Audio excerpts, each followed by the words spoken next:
Hey guys, welcome back to another Photoshop tutorial. My name is Stacey and today I'm going to teach you how to create an Instagram swipeable post. Rugby World Player of the Year and All Black Beauden Barrett recently hit me up asking if I could help him create a piece of content to call out the golden Adidas Dan Carter boots he wore in the weekend against Fiji. And today I'm going to teach you how to create that post. Let's get into it.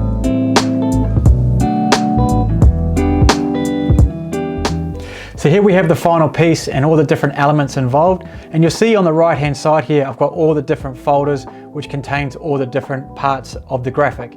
I'll break that down for you, but before we get into it, what you need to figure out first is how wide you want your carousel, and meaning how many different images you want included within the swipeable piece. Remembering that Instagram size is 1080 by 1080, so to figure out the width that you need, you want to know how many pieces of content you want to include in your swipeable piece. In this instance, I wanted to have 3 images. So I did 1080 times 1080 by 3, which works out to be 3240 pixels wide.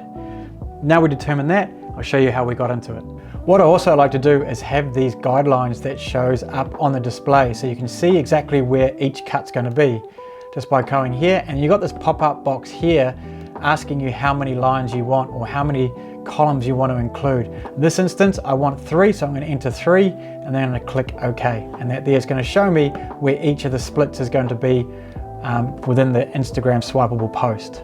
So what I'll do is I'll uncheck all these folders first and then just break it down level by level. So if I undo those and take us all the way back to the background. So you can see in the background folder here, I've got a few different elements. Click on that drop down. I've got what I call the left side and also the right side. If I look at the left side imagery or the left side graphics and content, you can see all the different textures I've got within that. And if I just sort of uncheck those, and I'll sort of break that down one by one. So this one here is a paper text that I found on just on Google. And so I've used that as the background image because I kind of like the color of it and also the texture. And then over top of that, I've got a grunge texture. Now, if I come up here and put that back up to 100%, you can sort of see how that looks. So I like the look of it at a 10% all the way, bring the opacity down all the way down to about 10%, like that. And that's kind of how, if I toggle that on and off, you can sort of see there's a slight difference there. Then on top of that, I've got another grunge layer, which you'll see here. And again, I've got the opacity at 54%, but this time I've changed it from being normal, I've changed it to being soft light.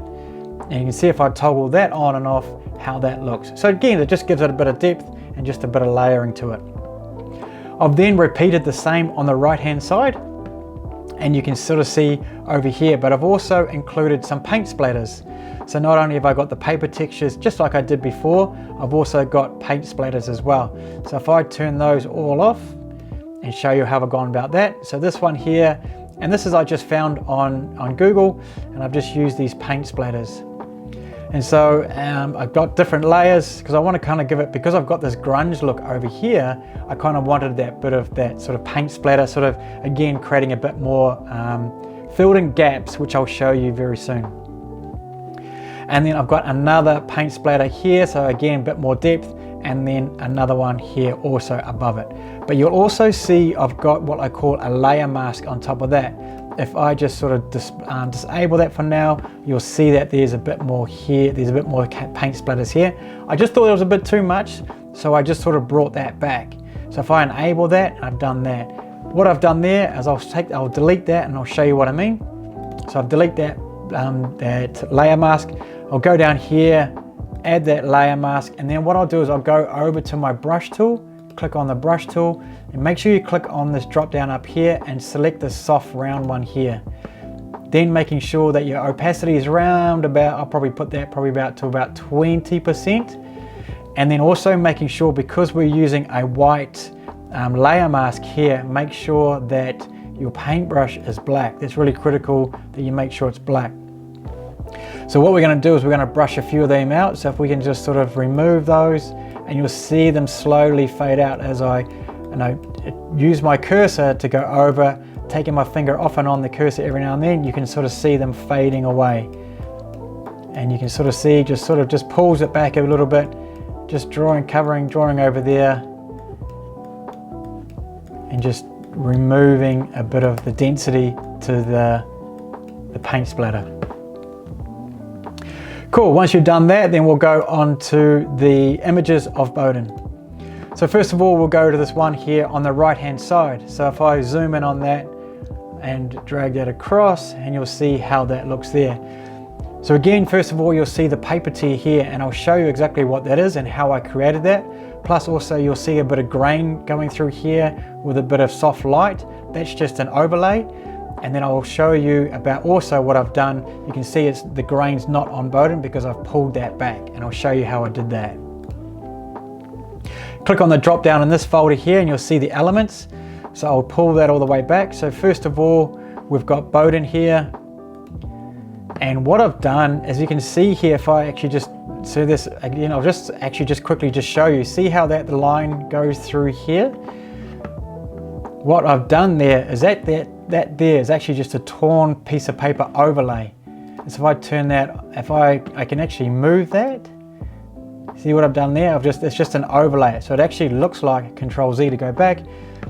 And it just looks like this image looks torn just by using this image overlay. And it's a PNG file, and I just typed in torn edge PNG in Google. And just by searching different PNG files or different tier files, you can find a bunch of those on Google. So check those out, search those, save them to your computer, and then bring them into Photoshop. Then what I've also done is also got this VHS overlay. So you can see if I can just toggle that on and off. See how that creates that grain. Again, it's at 63% opacity is, and I've got it at screen as well. So if it was normal, that's what it would look like normal, and this is what it looks like at 100%. So it's a bit too much like that, so I've brought that back to about 63% as I had before, and I've changed that to screen in the drop down there.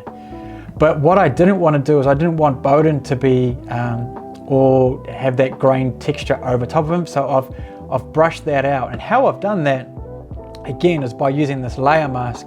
If I disable that layer mask, you'll see that the grains come over top of Beauden, but because I put a layer mask on that, I've now removed it. And I did it exactly the same way I did the paint splatters before, just by using that layer mask and then just brushing that back. So now we go across to the second image of Beauden. So this one here is going to be the center image. And this one here is of him goal kicking, and that's got a few elements to it as well. So if I click on that drop down in that folder, you'll see there's a couple of torn edges and also the image of Beauden. Again, it's just like we did with that image before. These torn edges are just overlays over top of the image that I've used of Beauden. Again, with the same with the over here. So it gives it that illusion. It looks like a bit of torn piece of paper that is, or the torn photo of Beauden. How I cut this image out of Beauden, what I actually did is I got the pen tool and then went over here and then just followed around here, around the torn edges, and just made sure I cut that out just by going across there. Then I just sort of deleted that part of the section of the photo. And then that's how I got this sort of image that looks like it's got torn edges. And again, you can see that paint splatter underneath. So it looks like it's actually a layered photo. By having this torn paper, it looks like it's revealing the bottom part of, or the background of this image.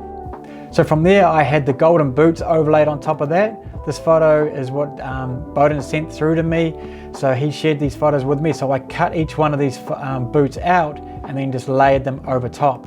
As you'll see when I click on the drop down how that looks. So I'll uncheck all these.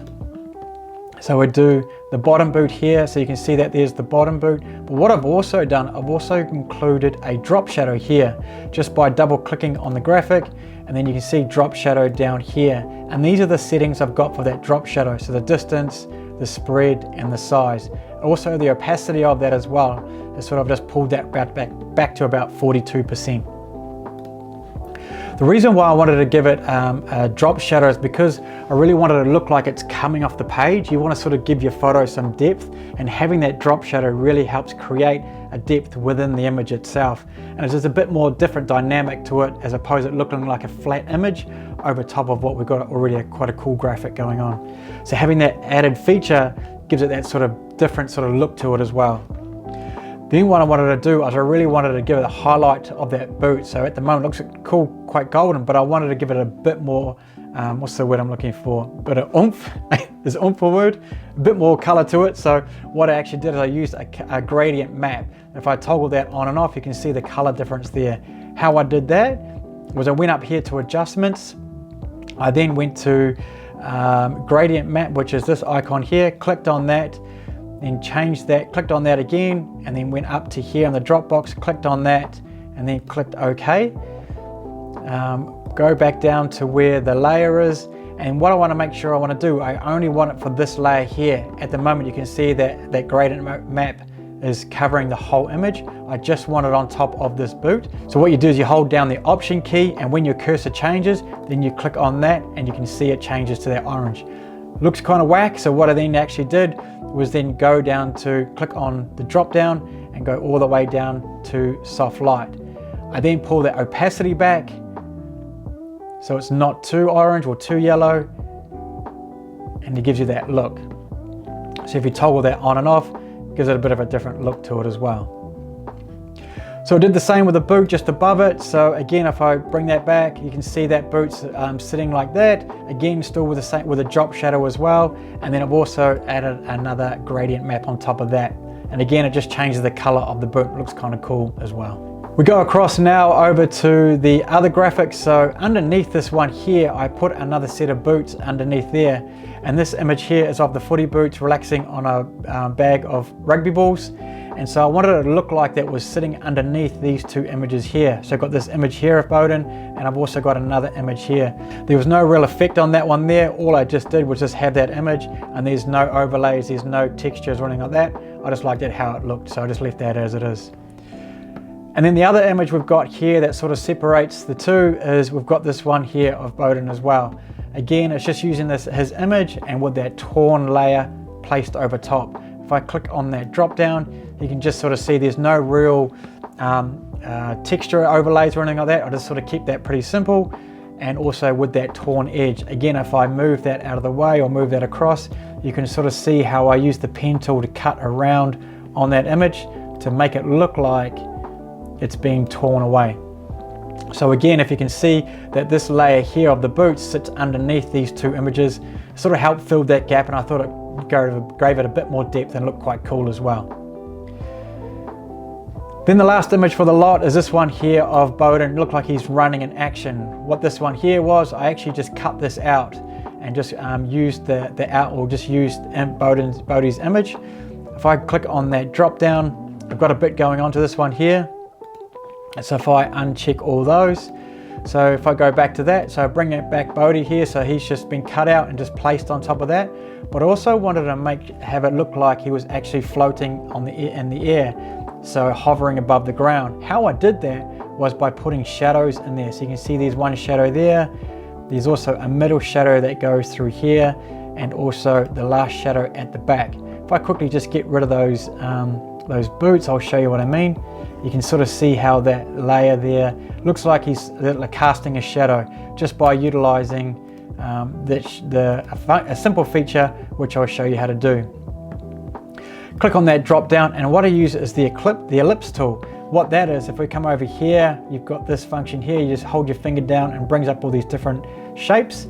In this case, we're going to use the ellipse tool, and all I did was just go across here, making sure that the fill is black by just clicking on there, selecting black. Don't worry about having a stroke. And then all I did was just go across, and if you want to keep it a straight line, hold down the shift key, and that keeps it a straight line. Then what you want to do is then go up to the filter, because you want to give it a bit of a blur. So you click on filter, down to blur, and then Gaussian blur. How would you say that? I don't know, but I'm just going to go with Gaussian blur. Click on that, and then you got the different, and then you want to convert it to a smart object, just click OK or click that. And then I had it about a 3.3%.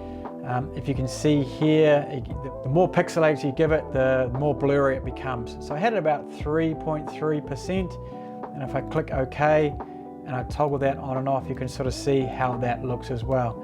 And then you can see here I've actually added a few different levels to it as well, so it gives it a bit more size and a bit more realistic look to it make it look like he's actually got a shadow underneath there. And then I did the same again in the middle and then also at the end. So there we have it, guys. There's the final piece. If you want to get rid of these blue lines just while you're creating the piece, you just hit the command and this button. I'm not too sure what you call that. If someone will know, please hit me in the comments about what that button is called. But you can just toggle that on and off by hitting the command and the double dots button there as well.